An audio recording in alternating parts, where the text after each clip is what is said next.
On a frôlé la catastrophe le 26 juin dernier au-dessus de Brest.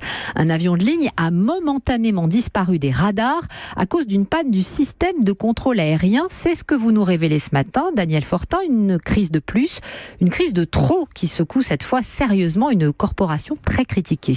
Oui, à la suite de cet incident qui aurait pu se terminer en drame, l'un des patrons de la Direction générale de l'aviation civile a perdu son poste. Il faut dire que l'épisode est proprement incroyable. C'est à la suite d'une mise à jour du système de traitement des plans de vol qu'une grande partie des données sur les avions en l'air à ce moment-là ont disparu. Il a fallu que les contrôleurs ressaisissent dans l'urgence et à la main les informations. L'aviation civile parle, je cite, d'un événement sécurité hors norme. Le problème, c'est que beaucoup redoutaient depuis longtemps un tel problème. Vous voulez dire que notre système de navigation aérienne est dépassé ? Alors c'est incontestable. Un rapport du Sénat évoquait en juin dernier la vétusté des tours de contrôle, les logiciels anciens datant des années 80 et ces centres qui utilisent encore des bandelettes de papier pour noter les vols.